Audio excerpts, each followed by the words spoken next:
Ladies and gentlemen, this YouTube channel vlog show is of authenticity, inspiration, and realness. It is also about personality, good times, and fun. This is Eric Lima Shenanigans of 1977. And now, here is your host of the show, Mr. Big Beefy E himself, the elder statesman of Rant and Rave, and Mr. Shenanigans himself, Eric M. Lima. Thank you very much, Mr. Announcer, sir. Well, hello there, everyone. Welcome to yet another episode of Eric Lima Shenanigans of 1977. This is episode number 1015, November the 19th, 2023, 12:34 a.m. That's right. I've been up 34 minutes ago. AEW Full Gear is over. And this was a heck of a pay-per-view event. I want to thank Jordy Scout for having me be part of the live reaction stream. It was a lot of fun, and I know Chayton Long was one of our guests coming in there, as always. And very, very thankful for, having, being part of a live stream, having fun, cracking jokes, live reaction to matches, and just, and it was a heck of a match, heck of a pay-per-view. And I will give you my results from the 0 hour on through to the main card. So we're going to talk about the Ring of Honor World title was on the line. Eddie Kingston, who was also the New Japan Strong Openweight champion, took on Jay Lethal. Now, as you know, Planet Jarrett, I always like to call him Team Slapnuts, try to do causing every trouble there is, distracting referees and whatnot, trying to get a guitar to play a part in it, but then both men saw the guitar and were probably to use it. But Ortiz grabs the guitar and decided to clobber Sanjay Dutthead in the head with it. Or I call him Sanjay Butthead. And then Eddie Kingston took advantage of it and defeated Jay Lethal to retain his title. So, and another matchup is a battle of members of two factions. Claudio Castagnoli of the Blackpool Combat Club and Buddy Matthews of the House of Black. And this was a heck of a matchup back and forth, but then Claudio Castagnoli ended up winning that matchup. Then the Ring of Honor Tag Team titles on the line, MJF and his interim partner Samoa Joe to take on the team of the Guns. And, Adam Cole would return on crunches during the matchup to cheer on MJF. And MJF and Samoa Joe did retain the titles, and both men shook hands out in the match. Then the Guns jumped MJF. They shattered his ankle. They shattered his leg and all. So, and he was taken out on a stretcher, and he yells at Adam, "Please don't let him take my title." Then the main card. Trios matchup. Now, Christian Cage, Nick Wayne, and Luchasaurus have a team name called the Patriarchy, as they face a team of Sting, Darby Allin, and Adam Copeland. Heck of a matchup. This was Sting's final time to wrestle in California before he retires as an in-ring competitor. And a lot of celebrities were on hand. Steve-O was on hand. And then Ken Jeong from not only The Hangover, but also from The Masked Singer.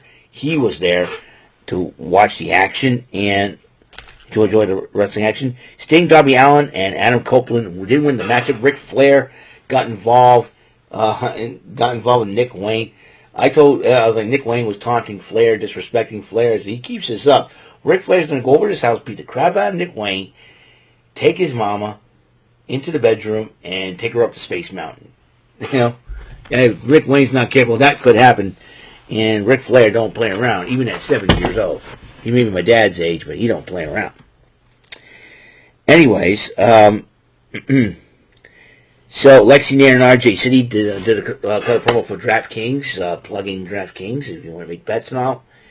But then Tony Schiavone came out with Bryce Remsburg. They're about to make an announcement about since MJF was hurt, and Jay White comes out. He was really excited. They're about to name him the new AEW champion by forfeit, and then Adam Cole comes out and goes, "You know what? Injured or not, one leg or not, I'll defend the title for my friend." You sure? I'm sure. So So they said, they say, you sure about this? Yeah, and they're trying to convince him not to because it was her leg, and Adam Cole goes, I'm doing it. So it'll be Adam Cole versus Jay White instead. The international title was on the line, Orange Cassidy versus Jon Moxley, and Orange Cassidy retains retains the championship over a very game, Jon Moxley. Mark Briscoe has been announced that he'd be joining the Continental Classic Tournament, joining Andrade El Idolo and Bryan Danielson in the tournament. One more name to be announced. But then the women's title on the line, two of my favorite ladies. Hikaru Shida, the champion, defends it against the number one contender, the lovely and gorgeous, bodacious, curvaceous, most angelic Aussie. And also, she is timeless. Toni Storm. And Luther was in her corner while Mariah May was watching from the back. This was a heck of a matchup. And ladies and gentlemen, boys and girls, we have a brand new AEW Women's World Champion in the lovely and gorgeous, timeless Toni Storm. Mariah May comes out with a little bouquet of flowers, hands it to Toni Storm, and then I want Luther's job. I want Luther's job. And Luther helped, give Toni Storm a weapon to hit with a hip attack, a metal attachment to her nice curvaceous butt, and used it on Hikaru Shida, and ended up winning the match with Storm Zero. I was like, can I have Luther's job to carry Toni Storm out of the ring? Can I be that little metal object? So, yeah. So, yeah, Toni Storm is the new AEW Women's World Champion. Renee Paquette interviewed Eddie Kingston, and Eddie Kingston has been named as the fourth man to enter this round-robin tournament of the Continental Classic, and he says, I have an idea. I'll defend my titles, both of my titles, the Ring of Honor Championship and the New Japan Strong Championship in this tournament. Though I think he's trying to make the Continental Classic more prestigious. Tag team titles on the line in a fatal four-way ladder match. Big Bill, Ricky Starks defending against the Kings of the Black Throne. That will be Brody King and Malachi Black. Los Facción Ingobernables would be Rush and Dralistico. One I found out was the original Sin Cara in the WWE. And then against FTR. This was a heck of a fight. But in the end, Ricky Starks and Big Bill retained the title. TBS title was on the line. Chris Statlander goes against Julia Hart, who is 29-1 in 30 singles matches. That's probably the best record since he joined the House of Black.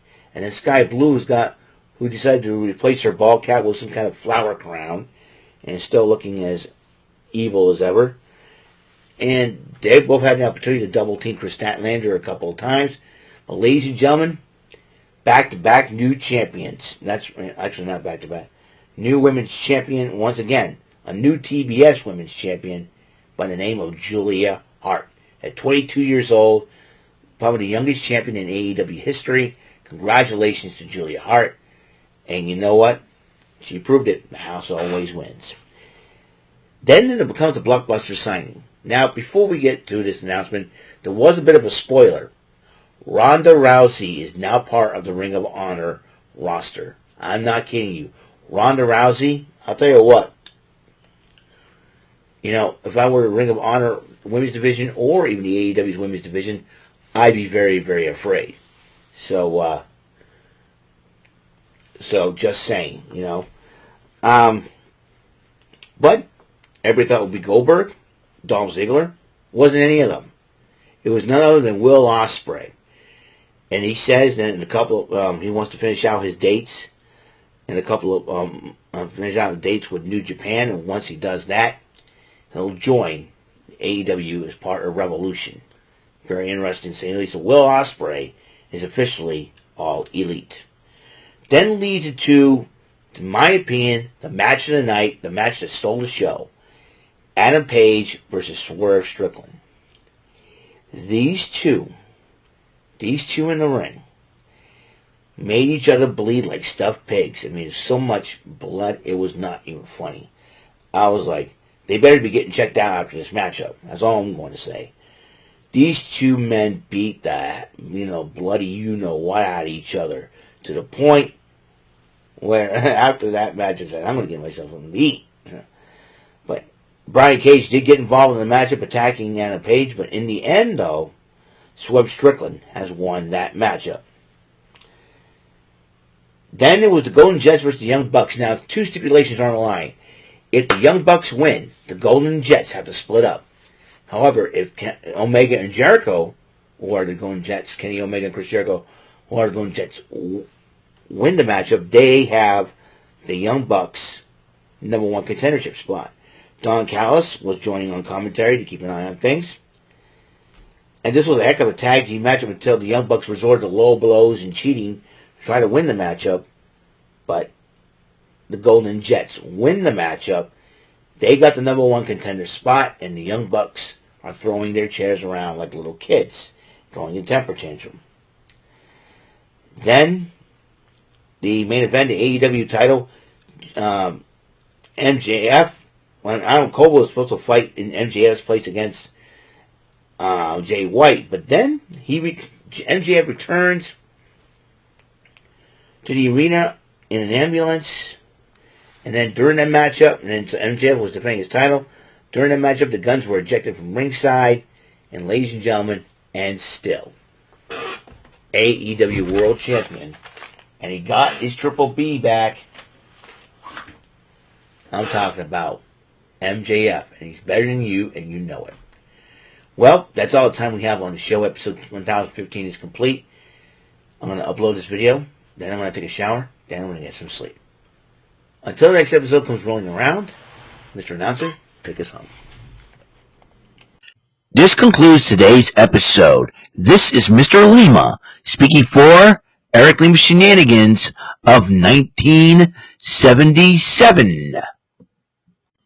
A big beefy E, do it for Bob Saget Productions, and in association with a Raven Bova Telepictures and Distribution. See you next time on another episode of the show. Goodbye for now.